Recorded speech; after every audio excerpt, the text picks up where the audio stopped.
Hello and welcome on in to Talk of the Town. I'm your host, Rich Reynolds. Lots and lots of ground to cover on the show today. Lots of interesting topics and always fun when this guy is along. Steve is here from Business World. Steve, thanks for coming in. Great to be here. Yeah, thanks for coming. And again, remind everybody, I know you've been here before, but what is Business World all about? Sure. So we've been on a couple times. Hopefully the viewers might recognize Business World, but for those that don't, it's a program for high school kids, and we offer it in two different ways. We have Mini Business World, which is like a one-day conference for the kids, and we hold those throughout the school year. It's kind of what we're doing right now. And we hope that the kids enjoy Mini Business World, the one-day field trip, and choose to sign up for our overnight summer camp, which is what I'm here to talk about today. Summer camp's always good if you're a parent. You know, sometimes you can get rid of the kids for a little while, but at least you're getting rid of them and they're doing something good, right? So if you're a parent, why would you want your kid to go to the Business World camp? For the parents out there, Business World's a really neat experience. They learn a lot about business in the workplace, how to be professional. A lot of kids today maybe lack some of those interpersonal skills. I do. Soft skills. So it's always good to kind of practice that. But on top of that, it's kind of a college experience. So the kids say goodbye to mom and dad for 4 days. They move into the dorms. They have a roommate. They're kind of on their own. It's supervised, of course, but the kids are very much on their own and self-reliant and accountable to be where they need to be and get their projects turned in on time and put themselves out there. They're meeting new friends and kind of seeing what that next chapter of their life is going to be like. Yeah, it seems like there's a lot of benefits to the kids that go. Yeah. So what are some of the added benefits that they have from going to the camp? So the benefits there's a whole bunch. The obvious ones are if you're into business, if you think you're going to major in business in college, then it's a perfect fit for you. You're going to get to explore all sorts of different areas of business and kind of learn about those careers. But even if you're not going into business, we get a lot of kids who aren't quite sure what they want to do, and that's fine. For them, it's kind of an emotional experience of having to be away from home for almost a week. You're totally on your own without mom and dad there to kind of help you out and kind of seeing what's coming next, meeting new friends, putting yourself out there, and kind of learning how to speak, how to be in a group, how to work together, so that even if you don't go into business, you learn skills and you kind of gain some confidence and ambition so that no matter what you go into, you kind of leave Business World with a little bit more confidence for what comes next. Here's a tip, by the way, once you get a job, everything is business. It really is. And so, knowing something about business definitely helps. Mm-hmm. So for kids that want to go to or parents that want to send them, how about financial aid? What are the costs? Sure. So we do have a fee, but it's really on an ability to pay basis. So for anybody that's out there watching, don't even let a fee kind of enter into the decision process. Some families are able to, and they say, you know, we can afford that, and some can't. And we have financial aid. We have a whole bunch of businesses that support the program in that way, and they love helping out families that need help. So if anybody out there watching, if you're a high school kid, or if you're a parent or an uncle or an aunt, or you got a kid in the neighborhood that you kind of help look after, make sure they know about it, because it's for everybody and we don't want anybody to be left out. Boy, what a great thing that is. So really good to hear. Tell me too, you know, besides the kids that get to go to the camps, what if you're an adult and say, you know what, I want to get involved with this. Yeah. This sounds good. I want to, help with the kids. How do you do that? One of the neatest parts about the program, and something that's kind of unique to Business World, is we're a camp where we bring in business volunteers to do the teaching and the coaching. The kids think up the ideas. It's kind of like the Shark Tank TV show where the kids invent a product and they get excited about it and they're going to pitch it to us and we vote on which products are the best and hand out prizes and awards. But they also get to work really closely with a mentor. Somebody that can kind of coach their business idea, but also offer some insight into, hey, when I was your age, here's what I did, or here's kind of how I saw the world, and really help them relate and kind of connect the dots and kind of build their network of mentors and adults in their life who can kind of help support them as they kind of move on their pathway. So it seems like for adults then too, if they end up getting involved, it's kind of a resume builder for them too, isn't it? It is. We see a lot of generational issues at work right now, right? We have all sorts of different generations in the workplace, and we hear a lot about millennials, those younger employees. So as a mentor at camp, you get to work with a group of 12 of them, and that's an absolute thing you can put on your resume, and says you understand the younger generation, you kind of work with them, and it's a very mutually beneficial relationship. We see the adults that come and volunteer, they're very tired at the end of the week. The kids kind of wear them out, but they had so much fun, and we get mentors that come back for years and years. We've got some that have been helping for over 10 summers in a row now, because it means that much to them. So for anybody, so many companies looking for people that can understand a millennial. Yeah, and we're always looking for mentors. So if you're an adult watching and you enjoy working with kids, you should definitely check out Business World as well. Excellent. Excellent stuff. Check it out. All the info's right there on the bottom third. Steve, thanks for joining us. Thanks so much for having me. Yep, and we'll be back with more Talk of the Town here on Channel 57.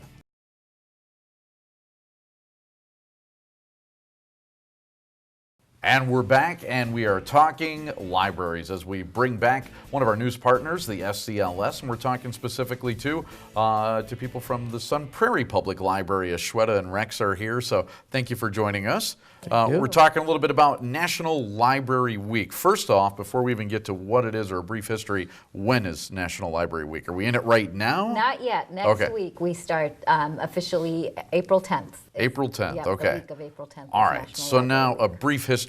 National Library Week, what is it? Sure. Well, in the mid-1950s, there was growing concern that reading was being replaced with television, radio, and other forms of entertainment. And research was also pointing towards that. That's still a concern, isn't it? It is still a concern, yes. There are many things that interrupt the joy of reading. But then I think what happens is people, when they get back into reading, they realize how transformative just the process of reading a book and opening a book can be. So in 1958, the American Library Association partnered with the National Book Committee in the first celebration. 1958, the theme was Wake Up and Read. And every year since then, it's been celebrated, usually the second week in April. In 1974, the American Library Association, also known as the ALA, assumed full sponsorship for the program. Excellent. And reading, I mean, so important. It's so funny. My wife and daughter go to the library every week and getting out new books, and she's 8 years old and loves to read. So at least we've been able to instill that in her. Not so much the son, but our daughter, really good. So as far as public libraries go in the state of Wisconsin, how many are we looking at? Pretty big state. How many libraries do we have? There are currently 383 public libraries in Wisconsin. And then in addition, you have to add the private libraries, college libraries, and school libraries. Wow, okay, so quite a big number there. Quite a big number. What do they figure as far as people that are going to libraries? How many people attend the library then? Well, the DPI collects data on that, and in 2014, there were 30.6 million people visiting our libraries, and those people checked out 63.6 million items. Okay, wow. I'm going to say numbers. that's got to be people going multiple times. I think there's only like, what, 8 or 9 million people in Wisconsin? Is that right? Right. So that's a lot of stuff going in and out and all of that. Tell me a little bit too, there's a campaign, I guess, that's going on through the American Library Association called Libraries Transform as a campaign. What is all that about? Sure. That Libraries Transform is the public awareness campaign of the American Library Association.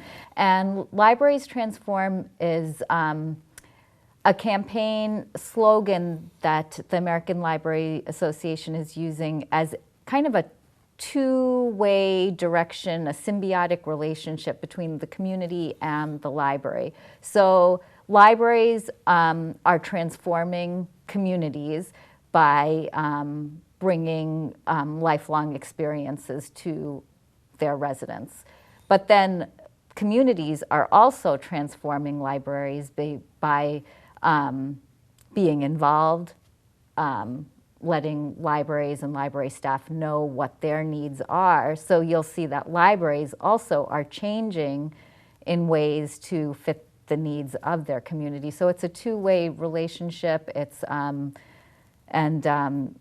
holistic and organic, and it's a relationship. And let's talk about some of those changes, because it's more than just books now at the library. As times have changed, libraries have to change with it. So how are people using the library besides just checking out books? Yeah, well, certainly books, especially the physical book, still continues to be the #1 reason people come to the library. But there are many things that you can check out at the library. Obviously, there's other forms of media, DVDs for films, Blu-rays, music CDs, but there are also digital resources, electronic books, audio books, streaming.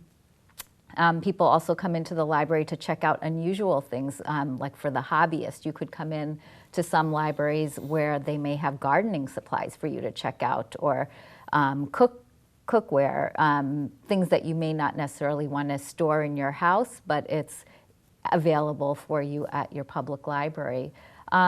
People also come to the library just as a sense of place. So you can come to the library for a place for solitude and quiet, or maybe a collaborative workspace to work with friends, computer lab. And of course, many events and programs are at the library, whether it's entertainment or educational, something for all ages. Really. Lots of ways to check it out. Shweta and Rex, thanks for being here. We're out of time. So again, yeah, library, check it out. We'll be back. More Talk of the Town next year on Channel 57.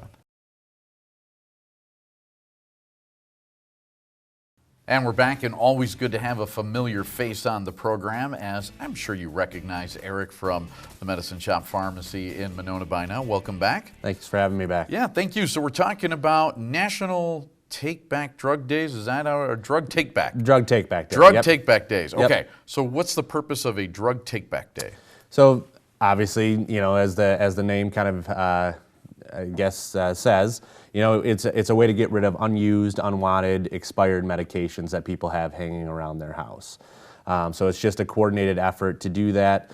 The reason for a special day as opposed to just any day to do that is the DEA has some regulations that say what you can take back when if you're a pharmacy, because we don't have DEA agents present or police officers present or anything like that. So it's just a coordinated day to kind of, you know, purge that unused, unwanted, you know, expired medications. Okay, having delivered pharmaceuticals, I think there's really like stringent rules about taking back narcotics and Specifically those, yep. Yeah, absolutely. So why is it important then for people to utilize these drug take back days then? Yeah, so it's twofold really, I think.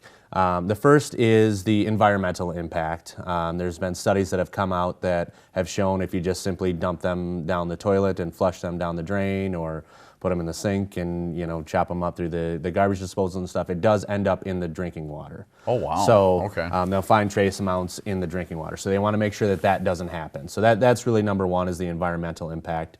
By having these drug take-back days, they're incinerated in an environmentally friendly manner to avoid the contamination of drinking water. The second is more of a sociological impact, because drugs getting into the wrong hands, being diverted or abused by people. Prescription drugs are no different than street drugs. They can be abused.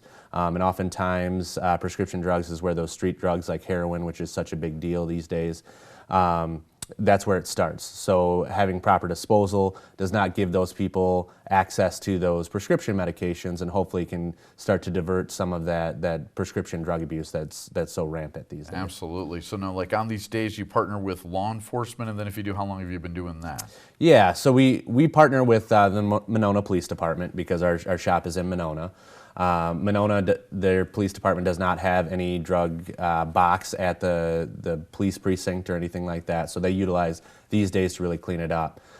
We've been doing this now for, I believe, 6 years with the Monona Police Department. Wow. It's pretty consistent. It's grown actually a little bit every year, but we usually fill up, you know, quite a few boxes with, you know, just simple, like I said, pills and capsules of, you know, people aren't taking anymore, you know, that need to be disposed of. There are quite a few items that are out there in different drugs that people could possibly have. Are there any exceptions on this day that people can't bring to you? Sure. Like I said, the medications are incinerated, so they don't want any inhalers because those canisters, obviously, if you incinerate them, they would explode. They don't want creams or liquids because, again, those don't incinerate well. So any tablet, capsule, anything like that, it doesn't matter. Also no sharps, so anything that has a needle on it or anything like that. So needles, creams, liquids, or inhalers, unfortunately, cannot be taken back. Those should just be disposed of in the garbage. Sharps should obviously be in a sharps container. Okay, absolutely. So we got these national days. How often are these events held then? They are done twice a year. There's one in the spring and one in the fall. So this would be our spring one. Usually the fall one ends up to be about September. Okay. And how about for like other drop-off sites? Say they can't make it to your pharmacy. Are there other places in Monona they can go? Not in Monona, but in Madison, the East Police Precinct, which is on Cottage Grove Road, they have a drop box in their front lobby. So during normal business hours, you can take drugs in there, put them in there, and have them disposed of properly there. Now, is there any way with it, you know, the police are involved. Say you happen to have gotten your hands on somebody else's medicine somehow for whatever reason. Is there amnesty? Does anybody know? You're not like carding people, right? Absolutely. They'll Okay. take anything. Like I said, the goal is not to bust people. It's not to make sure that, wow, they were prescribed a lot of medication. It's simply just to get those, disposed of properly. So it doesn't matter if it's even a legal substance of some kind. If you bring it back in, there's amnesty, absolutely. There's no issue with that. Excellent. I think that's important for some people Absolutely. to know as well that might be like, I'd like to do it, but Exactly. I don't want to get in trouble. So. Yeah, we actually had a story too that somebody dropped off a gun once. Oh, wow. Okay. Didn't happen in Monona, but down south somewhere. So absolutely, just no questions asked, nothing, just get it done. Perfect. Take advantage of it. So, Eric, thanks for being here as always, and we'll have more Talk of the Town right here on Channel 57.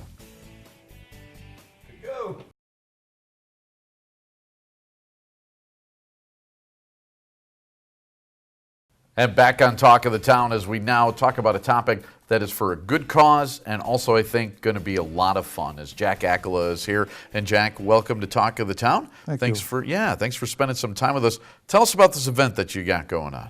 Well, I've bringing Jimmy Fortune in, who was formerly a member of the Statler Brothers, and I'm doing it as a fundraiser for the World Craniofacial Foundation, which is an outfit out of Dallas, Texas, which helps children with birth defects, and their primary purpose is to get these kids into medical centers to have the surgeries done that they need.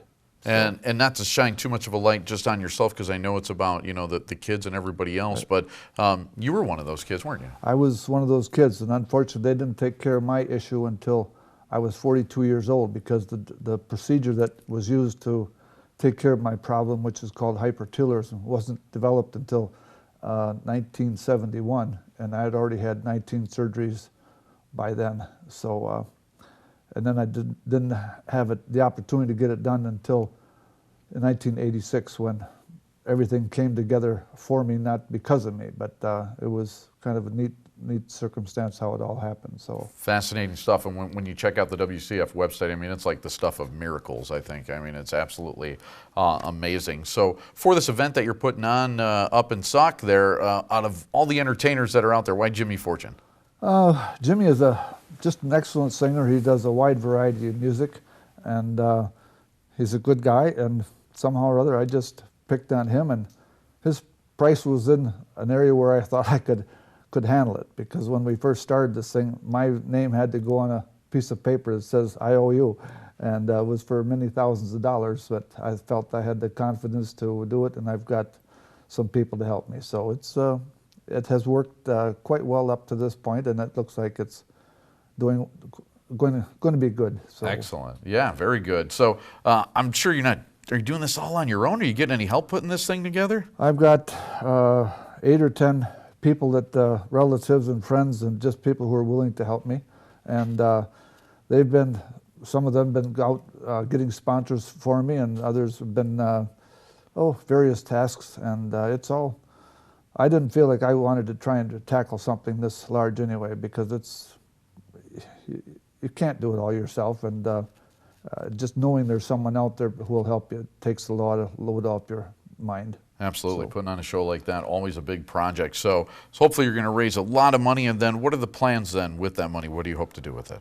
The money will go towards the foundation, which, as I said earlier, primarily helps children get to medical centers. So they'll pay for transportation, air flights and whatever, and the locations of where the children are sent are, well, economic for one thing, but also if they do the surgeries that are going to help them. So, and they'll also help with their family, bringing the one or two members of the families. So it's because there's multiple surgeries generally involved in these kind of problems, and they'll cover their expenses as much as they can during that time. Absolutely. So now sometimes you get into a project like this, Jack, and I tell you, you get regrets right away, like, oops, I bit off more than I could chew. Have you had any second thoughts about this? You know, there was some issues, not issues, but some possibilities along the way that might have upset the whole thing, but even though I knew those were slightly possible, I just kept all guns forward, I guess you could say, and it all has worked out. Things are looking good now. We've already got the night show is 85 or 90% sold out already, and we did start an afternoon show possibility a couple weeks ago, so that's the one I'm trying to fill up mostly, but there's still seats in the night show too, so it's coming along quite well. Excellent. So a couple of opportunities, and something else special happening at the concert too, Jay? The doctor who did my surgeries 30 years ago is actually going to be up here, and he will be not performing, of course, but doing a intermission show, explanation of what, and probably videos of what the foundation does. And he also wrote a book a few years back, and that is going to be, he will be doing a book signing that day too at the same time. Jimmy is probably going to be doing autographs out in front. Excellent. So, please check it out. Jack Accola, thank you so much for being here. Thank you. And thank you for watching. We'll see you next time on Talk of the Town right here on Channel 57.